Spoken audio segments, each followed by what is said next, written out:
Okay, let's just get right into it. Welcome to The Explainer. Today, we are staging an absolute no-nonsense intervention. Look, if you've ever lost yourself completely chasing after someone else, if you feel like you're just stuck running in this totally exhausting, vicious cycle of unrequited affection, well, consider this your ultimate wake-up call. We're going to unpack the brutal but honestly fascinating psychology behind human attraction. It is time to stop the chase and really understand the actual mechanics of why we want who we want. So let me ask you a question. Have you ever lost sleep waiting for a text that literally takes hours to arrive? I mean, really think about it. Do you constantly put your own important life tasks on hold, just staring at your screen, waiting for a single notification to pop up from that one specific person? You might tell yourself you're just being devoted, or maybe you're a hopeless romantic.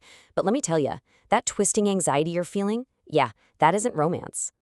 Here's an incredibly harsh truth we need to face. You are begging for love like a beggar. I know, it's a really tough pill to swallow.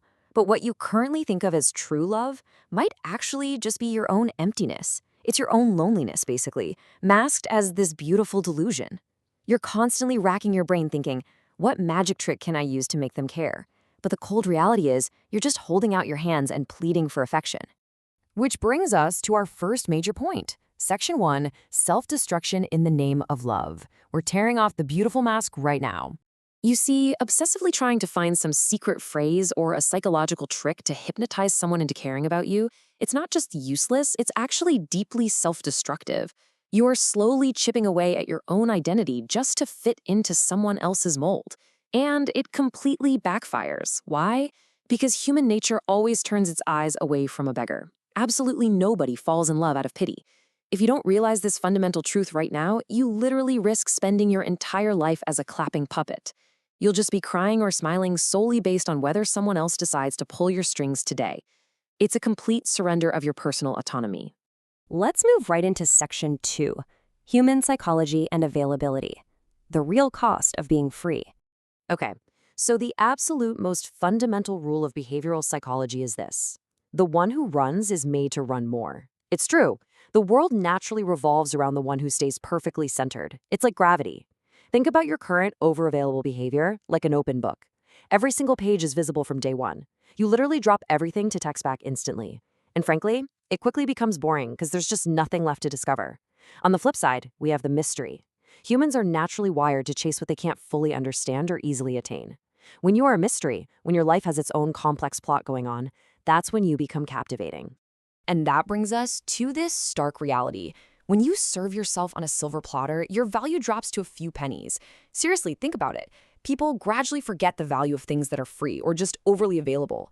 Artificially changing your clothes or constantly monitoring every word so you don't offend them or completely shifting your schedule just to please someone, that doesn't make you look incredibly loving. It makes you look weak. It makes you look hungry. And let's be real, absolutely no one is magnetically drawn to desperation. So, have you totally lost your spine? Ask yourself right now if you do these things. 1. Dropping everything for a simple hello. 2. Your happiness completely depending on their smile. 3. Your sadness hinging entirely on their anger. Or 4. Walking on eggshells around them just to avoid cracks. Look, true attraction is never ever born out of this needy, hungry artificiality. Attraction is deeply rooted in stability, self-respect, and having a strong backbone.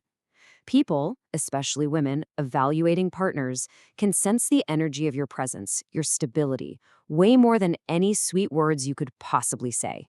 All right, let's pivot to the solution. Section 3, the power of detachment and self-respect. We're talking about the secret of Vairagya. So, how do we actually reverse this dynamic? And no, this isn't about memorizing cheap internet pickup lines. This is a profound philosophy and honestly, your ultimate tool for reclaiming your power and your throne. Let's define this clearly so there's zero confusion. The term is detachment, or as it's known in Eastern philosophy, vairagya. By definition, it means remaining deeply established in the center of your own life, completely independent of others' reactions. Now, notice this critical distinction. It is not hatred. It's not about turning to stone. Actually, scratch that. Hatred is just another form of bondage, because if you hate them, guess what? They still control your emotions. True detachment is absolute, peaceful, emotional self-centering. You are basically just singing your own melody. To truly wrap your head around this, be like the wind. It touches the leaves, but it never clings to them weeping, right? Imagine how unbelievably freeing it is when your joy is no longer enslaved by who decides to stay and who decides to go. You just flow. You stay fully centered in your own joyful breeze, moving forward on your own path. Which leads us perfectly into Section 4, the rule of the butterfly and garden. Stop chasing, start attracting. Okay, think about the whole dynamic of attraction, like chasing a butterfly. It's totally exhausting. You're constantly running, sweating, and it's basically just an act of desperate pleading. And what happens? The butterfly just flies away faster. But cultivating a garden? Now that is entirely different. Butterflies naturally chase fragrance, not your begging. If your own garden lacks a scent, absolutely no one is going to stay, no matter how much you praise them or chase them. You literally have to cultivate your own soil. And that means you have to undergo a complete transformation. You need to shift from being a hot desert into a cool, shade-giving tree. When you finally find peace within yourself, it completely shifts your energy. You stop being this harsh, demanding, suffocating desert of neediness. Instead, you turn into a peaceful refuge. And in this incredibly chaotic world, weary travelers naturally seek out that cool shade. It's just a given.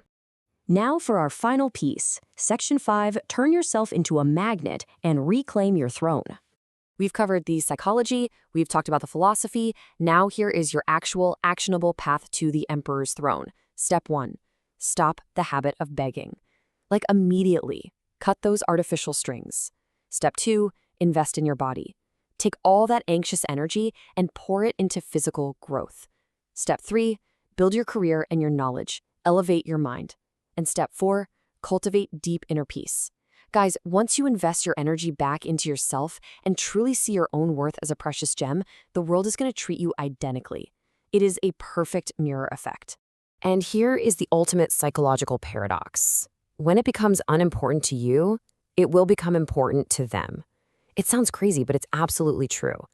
By genuinely stepping away, by building your own garden and truly honestly not caring about their rejection anymore, you trigger nature's absolute greatest rule of attraction. The very moment you truly don't need their validation, they are going to be overwhelmingly drawn to your independence. So I want to leave you with this really powerful ultimatum. Will you remain a clapping puppet, or will you become an emperor whose magnetic field the world is literally desperate to enter? The choice is entirely yours. It is time to reclaim your spine and your dignity. If this explainer opened your eyes today, I want you to declare in the comments that you have stopped running. Recenter yourself, start cultivating your amazing garden, and just watch how the world reacts. Thank you so much for hanging out with me to explore this wildly fascinating topic, and I will see you in the next explainer.